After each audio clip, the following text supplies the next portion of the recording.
கிச்சனுக்குள்ளேயே வரக்கூடாதுதாங்க இந்த கேட் போட்டிருந்தேன் கதிர்குட்டிக்காக. ஆனா சில நேரம் ரொம்ப பாவமா இருக்கும். அந்த கேட் கிட்ட வந்து நின்னுக்கிட்டு அம்மா அம்மான்னு கூப்பிட்டுட்டே இருப்பான். கொஞ்ச நேரம் ஓப்பன் பண்ணி விடுவேங்க. இங்க எதுவும் நான் பெருசா சமைக்கல, பாத்திரம் தான் வாஷ் பண்றேன் அப்படின்ற டைம்ல ஓப்பன் பண்ணி விடுவேன். வந்து கொஞ்ச நேரம் விளையாடிட்டு இந்த மாதிரி களைச்சி வச்சுட்டு போயிடுவாரு கிச்சனை. கதிர்குட்டிக்கு கோல்டுல இருந்து அப்படியே கொஞ்சம் கொஞ்சமா ரெக்கவர் ஆயிட்டாருங்க. ஸோ நடுவுல ஒரு நாள் அவனை குளிக்க வைக்கவே இல்லை. அதுக்கப்புறம் காலையில ஒரு 9 o'clock அப்படி நாங்கள் குளிக்க வச்சிடுறது. ஏன்னா இதை நான் மிஸ் பண்ணேன்னா அந்த டே ஃபுல்லா அவனோட ரொட்டீன் பார்த்தீங்கன்னா ஸ்பாயில் ஆகும். ஏன்னா காலையில் குளிக்க வச்சுட்டா நம்ம கரெக்ட் டைமுக்கு சாப்பாடு அவனுக்கு ஊட்டிடுவோம். கொஞ்ச நேரம் விளையாடிட்டு தூங்கிடுவான். மத்தியான சாப்பாடும் கரெக்டாக இருக்கும், டின்னரும் கரெக்டாக இருக்கும். எனக்காச்சும் ஒரு நாள் சோம்பேறித்தனப்பட்டு குளிக்க வைக்கலன்னா அவன் வந்து குளிக்காமே சாப்பிட்டானா உடனே தூங்க போயிடுவாரு. மத்தியானம் எழுந்திரிப்பான். ஸோ வந்து அது எல்லாமே கொலாப்ஸ் ஆகுங்க. காலையிலே அவங்க அப்பா வந்து அவனை குளிக்க வச்சிருவாரு. ஸோ எனக்குமே வந்து கரெக்டாக இருக்கும் அந்த ஸ்கெடியூல் எல்லாமே ஃபாலோ பண்ணுறதுக்கு.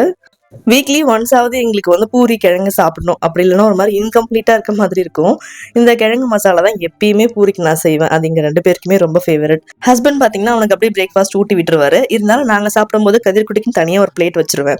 அதுல குட்டி குட்டியா இட்லியோ பூரியோ அது பிச்சு போட்டுருவாங்க. ஆனா பாத்தீங்கன்னா நம்ம சட்னி ஊத்துறோமா இல்லையான்னு பார்ப்பான். ஸோ அது ஒரு டாட் மாதிரி எடுத்து நான் வைப்பேன். ஒரு டிராப் மட்டும் வைப்பேன். எங்களை பார்த்துக்கிட்டே அவரும் ஜாலியாக சாப்பிடுவாருங்க. இப்படிதாங்க எங்களோட பிரேக்ஃபாஸ்ட் போகும்.